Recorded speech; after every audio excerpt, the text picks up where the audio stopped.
Welcome back to the third and final part of tonight's episode. If you are just joining us, we've already finished parts 1 and 2, where we tried and discussed 1792 Small Batch Bourbon, and we covered the first half of Sons of Anarchy Season 1, Episode 4, titled Patchover. I want to remind everyone to please like and subscribe. Please be sure to leave us your questions and comments in the comment section below. And remember that you can email your questions to us at ask@bourbonbros, that's BROS.TV. And as always, if your question doesn't suck, we may even answer it on a future show. All right, Ken, let's continue with our top moments. We've already covered our first 5. Mm-hmm. We're now going to go into 6 through 10. Mm-hmm. And I believe you were next on the list, right? Yes. And I want to go with what I lovingly refer to as Bobby Elvis, PhD. Bobby Elvis. You know where I'm going with this one? I think so. I'm going to pour a little bit more, just a little bit more of this. All right. So after Jax and Bobby arrive in Nevada at the Devil's Tribe Clubhouse, mm-hmm.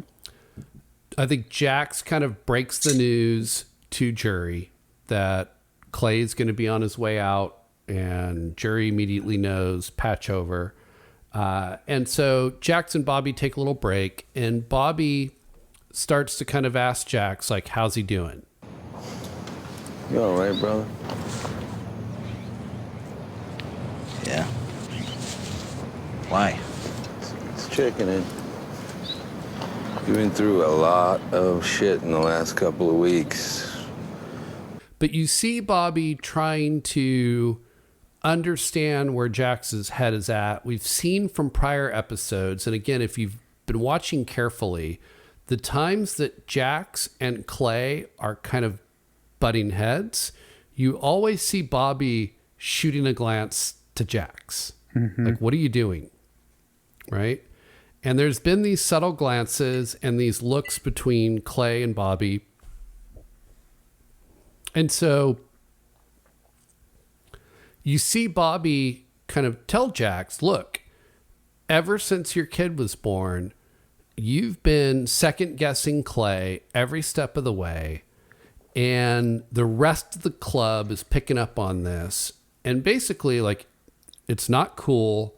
And you better get yourself right and do it in a hurry. Right. And the way Bobby does it is very caring. He's very serious. But he also doesn't see what's been going on with Jax. He doesn't know that Jax has found his dad's writings, and he's been really reading up on, the vision for the club, what it's become now versus what his father, in his father's world, what it was. So he doesn't have that perspective to tie it together. That's right. And I jokingly refer to this moment as Bobby Elvis PhD, but just to be clear, Bobby does not have a PhD. He is not a licensed therapist. But in this moment, he handles it quite brilliantly because he's there on behalf of Clay. Clay wants to know whether Jax is right in his head, right? Like, where is he at? What's he thinking? But Bobby is doing that and getting what Clay wants. But at the same time, he's also giving Jax some helpful advice, right? He's helping Jax create awareness around how his actions are playing with the rest of the club. Mm-hmm. And he's trying to help guide Jax to a better outcome. And he straddles the fence, if you will, in I think a really brilliant way, where he's serving the needs of Clay as the president of the club, but he's also trying to be a mentor to Jax and help him in terms of how he conducts himself and build awareness around how his actions are playing with the rest of the club. Right. So that was mine. That's a good one. What's your next moment? Another one that stood out to me was Juice and Tig have to go pick up the truck from Unser Trucking. So Unser has prepared the truck, but they have to break in and steal the truck. And Yes. Now, before you get into breaking down this scene, let me just stop you real quick. Okay. For those that may not know, Theo Rossi, who plays Juice, and Kim Coates, who plays Tig, They're incredible. are friends and are actually doing, I think, a similar kind of podcast show about their time on Sons of Anarchy, which I'm not afraid to tell people about because I actually think that it's a great companion to our show, right? We come from the perspective of fans. They come from the perspective of actually working on the show and behind the scenes. And they're fantastic. And I love Theo Rossi. I love Kim Coates. They're some of my favorite characters. But the reason I'm bringing this up is, to me, this episode and the scene you're about to share, I think starts to show the chemistry and what I imagine, based on the fact that they're doing a show together, the real friendship that is created between not the characters, but the actors that played those characters. You really get a sense of this bond that is getting created between Theo Rossi and Kim Coates, and they're injecting that into their characters. And this moment is just, it's gold. It is. And this is just episode 4. So they're just getting going on their journey together. And we're in the jumping jacks out of this whole fitness routine, right? Like, we're just getting warmed up. Right. Well, I don't know if I'm going to do it justice now, but they have to break into this get this truck. There happens to be... This ties into the gun running, right? They've got to move the guns to Nevada. They do. Before ATF That's right. comes and raids their warehouse, right? They That's have the to premise move for them. what they're doing. They have to move them. So they have to get this truck, and they break into this, where the truck is held, this yard. Right, and to Unser's to Unser's yard. Right. They have to break in, and there's a guard dog. And the guard dog is just absolutely rabid. It is wound up. Yes. And Now, supposedly Juice has given it like some steak that's laced with a tranquilizer that's supposed to knock the dog out. well, you think it's a tranquilizer, but Yeah, that didn't happen. that didn't happen. Long story short, they run to the truck. Juice gets into the truck. Tig doesn't quite make it. The dog attacks him and rips him a new asshole, so to speak. It literally bites him on the ass. Yeah. So he jumps in the car and basically asks Juice. That thing should be dead. I dosed it with like 2 grams. Grams of what? Crank. You fed Crystal to kill a Doberman. Are you retarded? I don't recall exactly what Tig said to him, but it basically was like, "You idiot!" Like, Yeah, the facial on expression. Tig's face was, "You are the stupidest mother effer.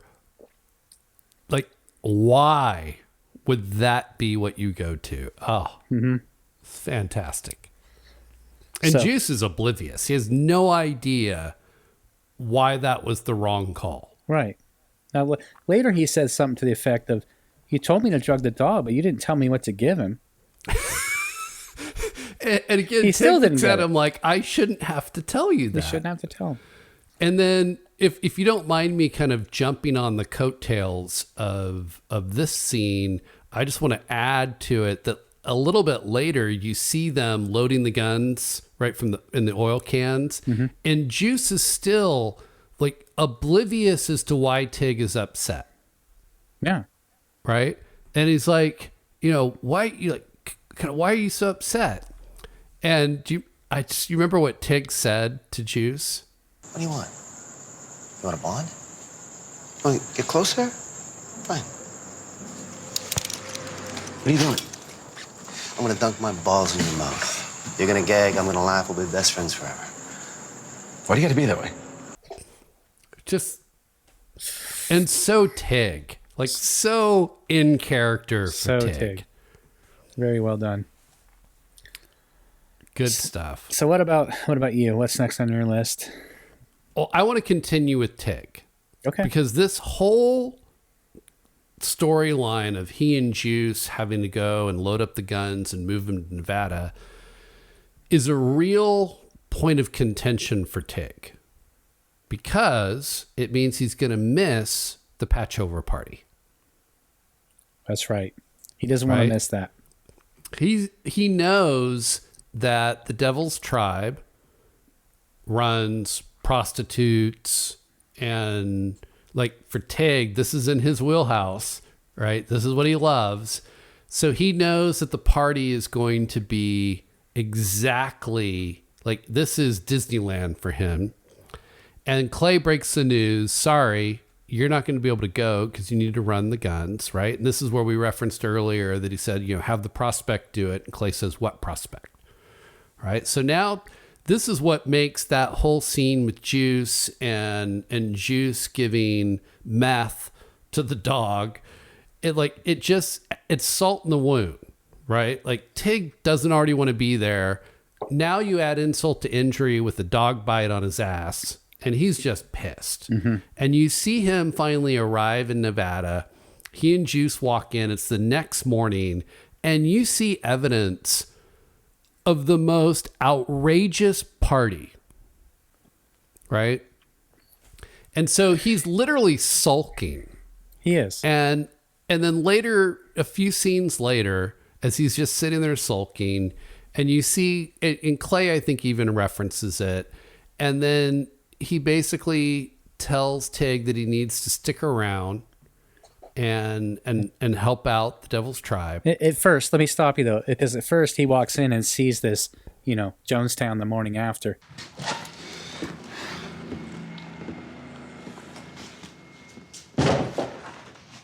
Look at this shit. Hey guys. Here we go.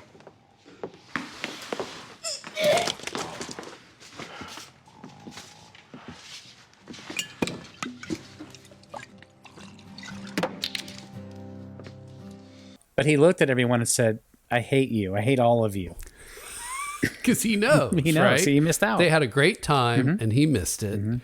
And then what I love, and this kind of shows the real friendship that exists between Clay and Tig, right? Because Tig is loyal as the day is long, right? And we saw that in the pilot episode, right? When he jumps in the truck, like Tig will do anything for the club, and Clay knows that.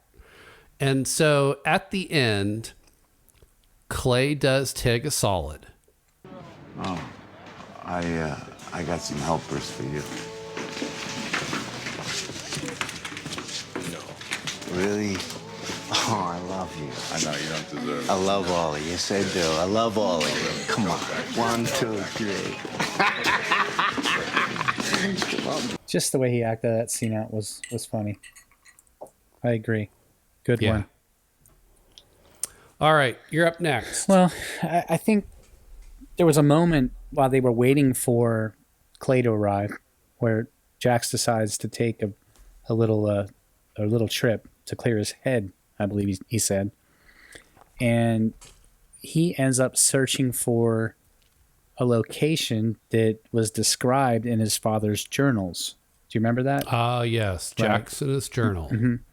And he ends up somewhere on the Nevada border. I'm not sure how he found that, by the way, but he finds this writing that his dad described that was on the wall of under a bridge on the wall. Yes. Now, you mentioned you didn't know how he found it. That was actually something I hit on, because in the voiceover of what was in the journal, mm-hmm. John Teller's words are, I was 16, hiking near the Nevada border. The quote was painted on a wall in red. Hiking near the Nevada border. Ken, these are not exactly GPS coordinates. How in the hell did he find it? It's in the script. I don't know. What do you say to that? So, yeah. It was a really poetic scene, but I was just left sitting there going, how did he know where to go? How'd you end up there? But nevertheless, he ends up there. And there was a quote on the wall that I wrote down, and I'll read it because I don't remember it, but it said, But ultimately, I learned the lesson that Goldman, Proudhon, and the others learned, that true freedom requires sacrifice and pain. Most human beings only think they want freedom. In truth, they yearn for the bondage of social order, rigid laws, materialism. The only freedom man really wants is the freedom to be comfortable. so that kind of There's a jumped lot out of with truth me. in that. There's a lot of truth in that. Yeah. And this, I think, is, one of the most, in terms of how I reacted to it, one of the most powerful quotes I've seen so far, where you think about what an outlaw motorcycle club would be, right? They basically do not subscribe to the social order, right? But the result of not subscribing to rigid laws, right, and social order is anarchy, right? Sons of Anarchy, which for a lot of people, like, that's an uncomfortable place to be.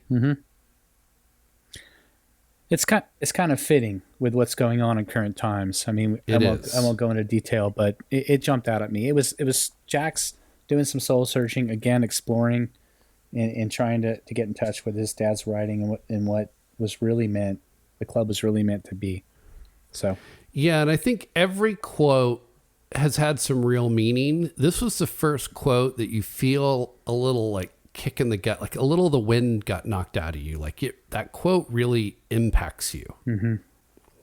Which brings us to our 10th and final moment, which is really kind of the crescendo of the episode, which is when Jax brings the Mayans back to the clubhouse at the Devil's Tribe.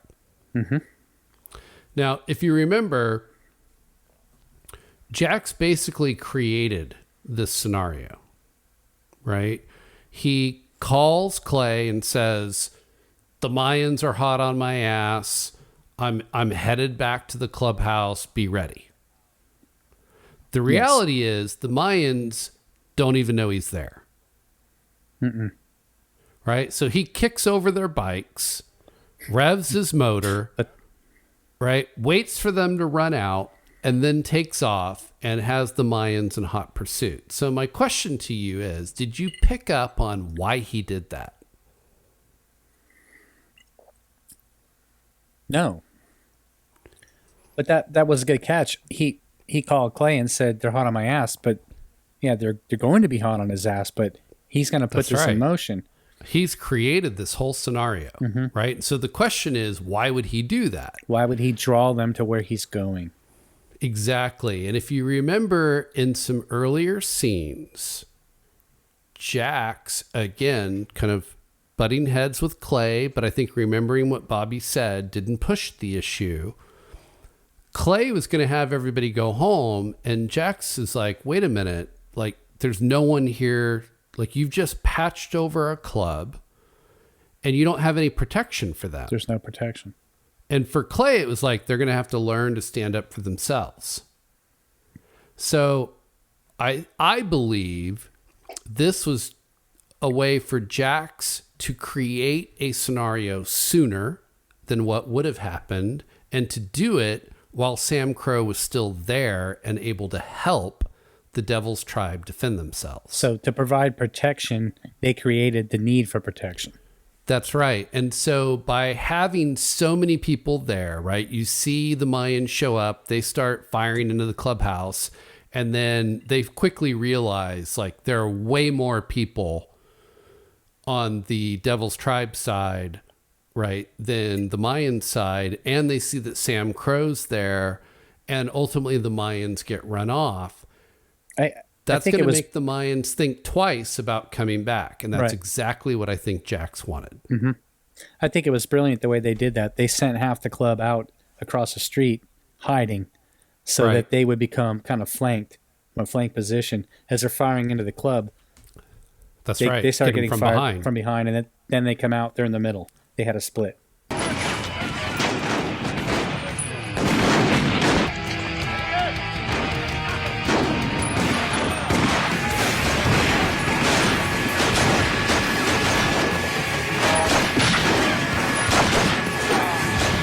That's right. So I think for Jax, it was, this is going to happen, and I'd rather it happen when there's the whole club here, and we can actually provide some protection. So he instigated it so to actually help Jury and the rest of the Devil's Tribe. Great catch.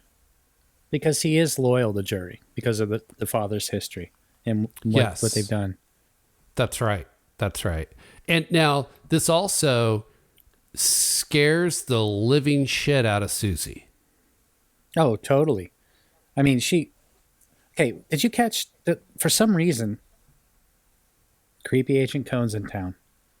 So he's watching Jax at the gas station right on the way out, taking pictures. Yep.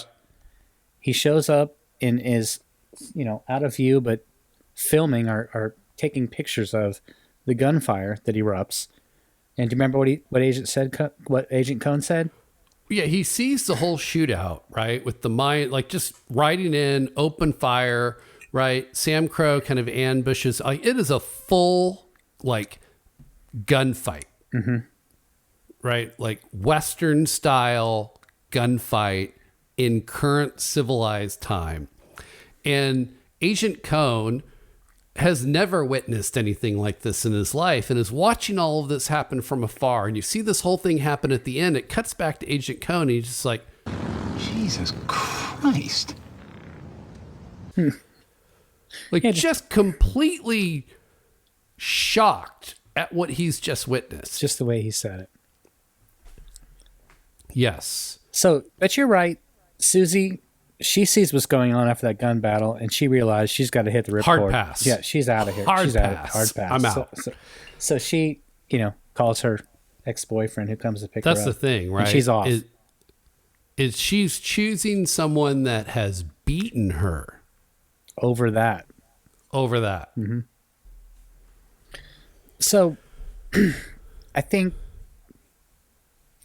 getting back to the creepy Agent Cohn, there's another creepy thing. I think we've touched on two of them, but the third thing that he does is at the very end.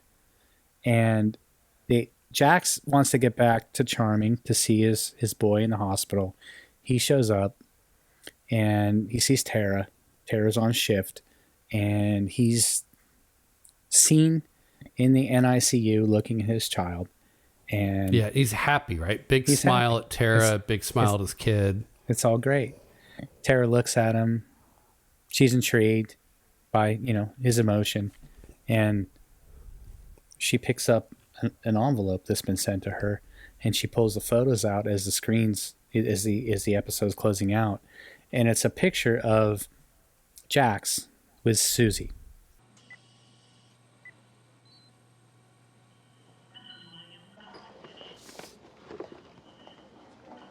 Cohn wanted to send a message to Tara that, hey, this is who you're dealing with here, because he knows or feels like there's something there, and that she's back in town for Jax.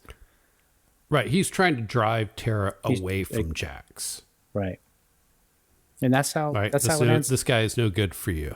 Right. And that's how the episode closes out. Yeah, so let's talk about final thoughts before we close out. Again, a fun episode, right? Nothing too terribly heavy. There's some great comedic moments, some great action scenes. It was a good episode.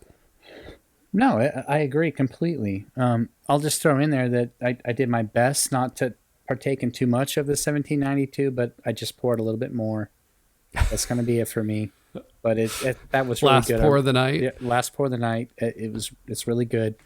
But yeah, how much do you have left in the bottle? I mean, we're wrapping it up. I mean, I still got maybe another glass or two Okay. But, All right. That's better than last time. much better than last time. That was ridiculous. But I liked it. I was very entertained by it. A lot going on. I'm looking forward to the next episode. Yeah, and it feels like with each episode, it feels more and more like the show's finding its groove. Mm-hmm. Right? Mm-hmm. Every episode's a little different. Like Funtown was a little bit more of a heavier topic. This is a little lighter, but like you're starting to find the groove. And I think you mentioned it on last week's show. Like you're really starting to get sucked in. Mm-hmm. Yeah. Which brings us to next week's show, where we're going to get to episode 5, titled Giving Back. Yes, Giving Back. This is a good episode, yeah, Ken. This is one I think Opie returns in this episode, right? Because he wasn't in this one. That's right. He wasn't. I think this one coming up is more of a one-off. It's just kind of like a story of the week of episodes, but they're still... Yeah, they're still... Yeah, now that you mention it, yes. So, number 1, yes, Opie returns. Every episode's better when Opie's in it. Oh, totally. Couldn't agree more. And you're right. The main story is very much of that, what I would call, the story of the week kind of episode. Mm-hmm. Let's not give it away, though, because it's coming next week. I'll leave it there. Leave it there. So I have a question. Which brings us... Okay, I was going to ask you. This brings us to the question. Yes, our second most important question of the night. Second most important. Now, I said that last week and you didn't know where I was going. Mm-hmm. I assume you know where I'm going this week. I picked up on it. I know where we're going. What are we drinking? What are we drinking? That's right. So, you picked 1792 last week. I did. It's your turn. I am going to pick one that I recently picked up, and it's called Russell Reserve 10-year bourbon. Are you familiar with this? Yes. I have the Russells. Now, I am going to tease this just a little bit. Now, a couple of weeks ago, you sent me a photo of a recent trip to your local bottle shop where you showed me some bottles that you picked up. Mm-hmm. So there was a bottle in your basket that you showed that has nothing to do... it's not part of the same company, has no ties to Russell Reserve, but there is a tie-in to Russell's Reserve 10-year bourbon. Well, now you're making me think because I have no idea where you're going with this. I do remember sending you the photos of what I procured. And you remember what was in those photos? I do. All right, so next week, I'm going to reveal which bourbon in that photo has a connection to Russell Reserves. I'm looking forward to that. And I've got a couple ideas of something that could come out of that connection as well. Okay. Well, all right. That's great. We'll see where it goes. All right. And that's going to do it for tonight's show. We hope you had as much fun as we did. One final reminder, for those of you watching on YouTube, please remember to like and subscribe and check out our channel for more episodes. And for those of you listening on the podcast, if you like the show, please leave a review and subscribe. If you don't like the show, please don't leave a review. Let's just be really transparent. We want 5-star reviews. If you don't want to give us a 5-star review, no review would be preferred. And please subscribe so you don't miss any future episodes. But most of all, I say this every week, and I know Ken feels the same way. Thank you for joining us for tonight's show, and we do hope that you'll join us each and every week on the Liquid Courage Show. Good night, everyone.